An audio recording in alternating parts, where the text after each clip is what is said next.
Hello friends, study experts classes में आप सभी का स्वागत है। दोस्तों, हर रोज़ की तरह आज भी हम हिंदी व्याकरण का नया टॉपिक लेकर आए हैं और वो टॉपिक है वचन। इंग्लिश में बोलेंगे नंबर। तो वचन से रिलेटेड हम ट्रिक्स देखेंगे इस वीडियो में। और आप कभी भी एग्ज़ाम देने जाएंगे तो कभी भूलेंगे नहीं, आप जो है एग्ज़ाम में पक्का है इसमें से नंबर करके आएंगे। तो देखिए, ये जो वीडियो है शुरू से लेकर अंत तक बने रहिएगा हमारे साथ, तभी आपको वचन जो है समझ में आएगा। देखिए, यहाँ एक डायग्राम दिया हुआ है आपको नीचे में। यहाँ इसको पहले देखिए, फिर इसके बारे में मैं कहानी बताता हूँ आपको। थोड़ा सा देखिए, पॉज कर लीजिए या जैसे भी कर लीजिए। चलिए, मैं इसके बारे में कहानी जो है नीचे है उसको बताता हूँ कि क्या है। देखिए, एक खरगोश जो है नदी किनारे पानी पीने आया। उसकी दोस्ती नदी में रहने वाली मछलियों से हुई, बगुलों से हुई और मेंढकों से हो गई।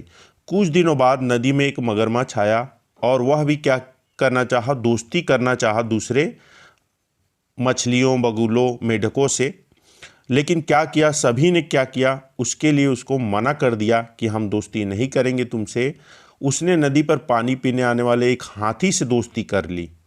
अब वह भी अकेला नहीं था। कौन? मगरमच्छ।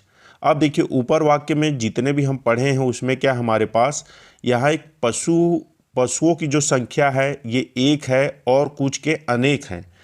ये संख्या बताते हैं। इन शब्द को हम क्या कहते हैं? वचन कहते हैं। यानी कि संख्या बताने वाली जो शब्द होती है उसी को क्या कहते हैं? हम वचन कहते हैं। जैसे एक खरगोश था, मगरमच्छ था, हाथी था, ये सभी क्या थे? एक एक थे। और अनेक क्या थे? मछलियाँ, बगुले, मेढक। तो हम कह सकते हैं, क्या कह सकते हैं? संज्ञा सर्वनाम शब्द के जिस रूप से उसकी संख्या का पता चले उसे वचन कहते हैं। क्या? एक बार फिर से देखिए, संज्ञा या सर्वनाम शब्द के जिस रूप से उसकी संज्ञा का पता चले हम उसे क्या कहते हैं? वचन कहते हैं। अब वचन क्या होते हैं? दो प्रकार के होते हैं। कौन कौन से? एक होते हैं एक वचन और दूसरा होता है बहुवचन। एक वचन और दूसरा बहुवचन। तो हम सबसे पहले एक वचन के बारे में बात करेंगे। यहाँ देखिए कुछ चित्र हैं, उसके बारे में देखिए, आप फिर से थोड़ा सा समझिए। यहाँ पर क्या है? लड़की खेल रही है, इधर तितली उड़ रही है। यहाँ आपको चित्र में देखिए दिखेगी कि लड़की एक ही लड़की है, यहाँ देखेंगे कि एक ही तितली है। अब ये नहीं तितली समझ के बहुत सारी हो जाएंगी, लड़की समझ के बहुत सारी लड़की हो जाएंगी, ऐसा नहीं। तो एक वचन के लिए हम लड़की एक अकेली है तो एक वचन यूज कर रहे हैं। तितली उड़ रही है तो अकेले तितली जो है उड़ रही है, तो एक ही वचन की बात होगी यहाँ पर। ठीक है, तो यहाँ पर देखिए दोनों जगह में क्या हो गया, लड़की और जो है तितली क्या कहे हैं? एक वचन में आएंगे। तो हम कह सकते हैं कि शब्द के जिस रूप से उसकी संज्ञा में एक होने का पता चले उसे एक वचन कहते हैं। जैसे कुछ उदाहरण देखिए, झंडा, तोता, पुस्तक, थैला, नदी, पंखा, थाली, गेंद। ये सभी क्या है? एक वचन के अंतर्गत आएंगे।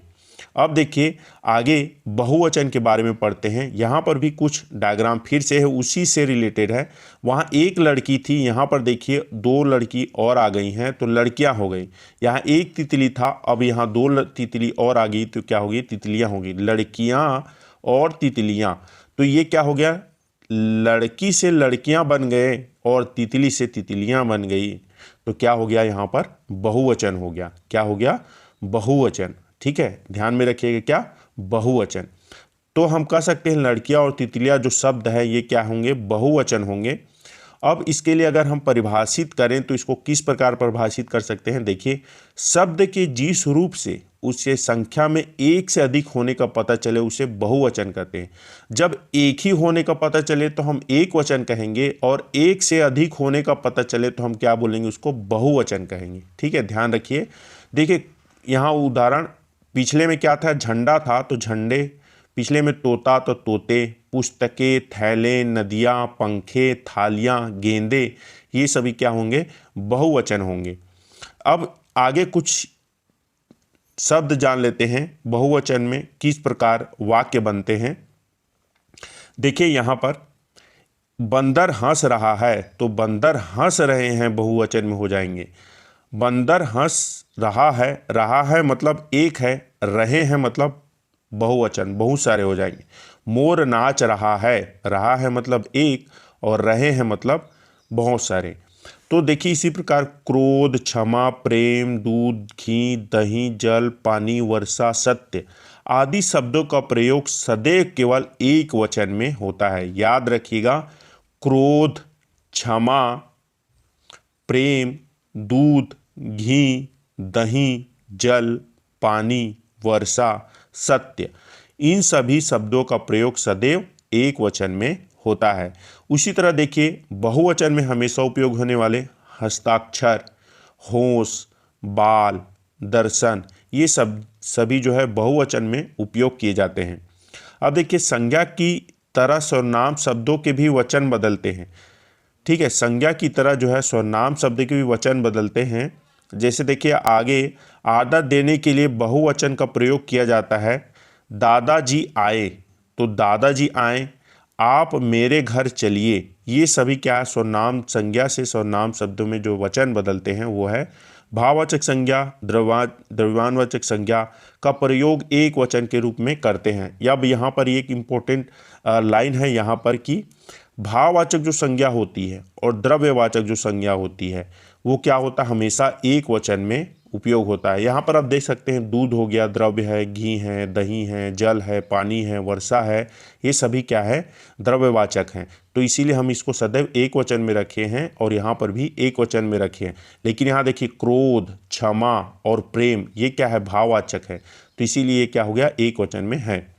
ठीक है, अगला देखिए हमसे बहुत एकता है, ये क्या भाववाचक संज्ञा है और वे एक वचन है। सोना बहुत महंगा है, सोना क्या है, द्रव्यवाचक संज्ञा है, द्रव्य के अंदर आता है और एक वचन के अंतर्गत है।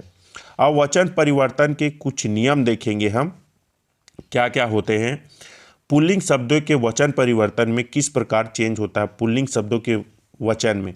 तो एक वचन से बहुवचन बनाना है तो देखिए जिन पुल्लिंग शब्दों के अंत में, पुल्लिंग शब्द याद रखिए, जिन पुल्लिंग शब्दों के अंत में आ हो तो आ के स्थान पर ए हो जाता है। ध्यान रखिए आ के स्थान पर ए हो जाता है।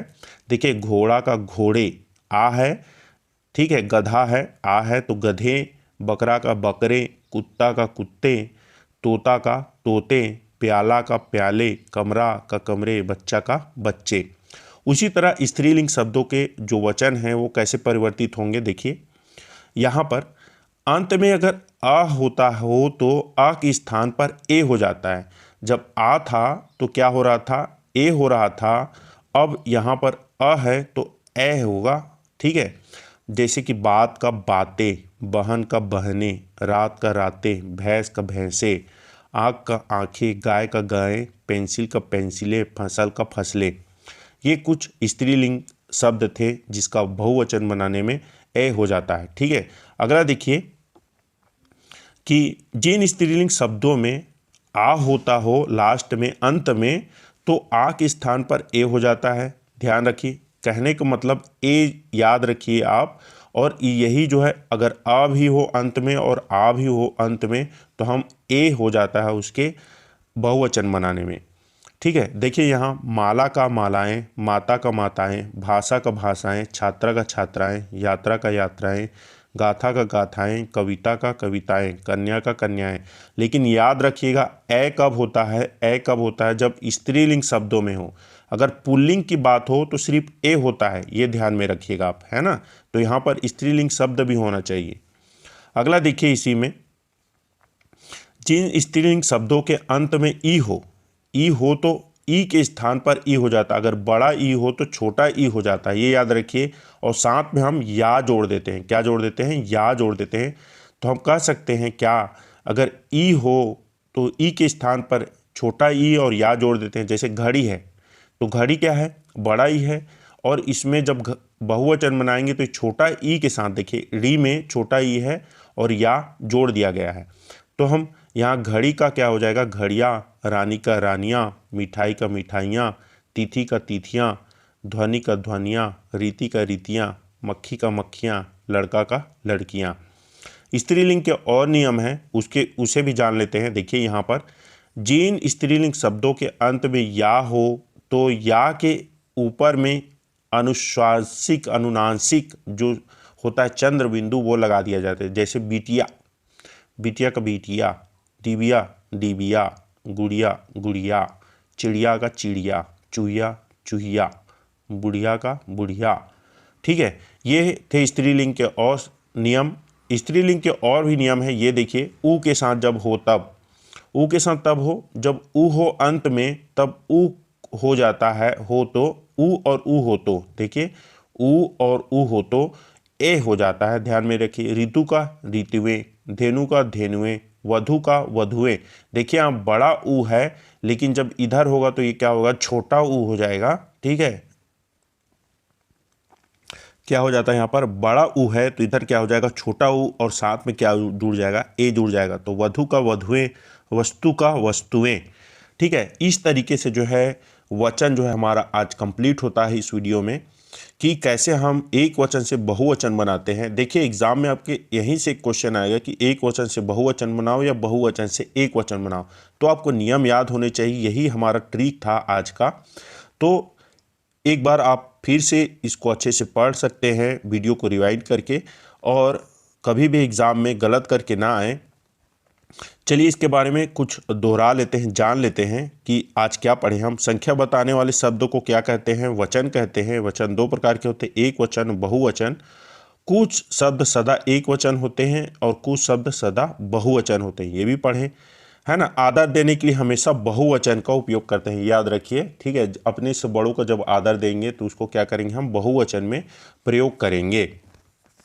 तो दोस्तों ये वीडियो आपको अच्छा लगा हो तो वीडियो को लाइक करें, शेयर करें, और हमारे चैनल को अभी तक सब्सक्राइब नहीं किए हैं तो प्लीज़ हमारे चैनल को सब्सक्राइब कर लें। कमेंट बॉक्स में कमेंट करके ज़रूर बताएं कि ये वीडियो आपको कैसा लगा। मिलते हैं नए टॉपिक के साथ कल के वीडियो में, नए सिरे के साथ। धन्यवाद वीडियो को देखने के लिए।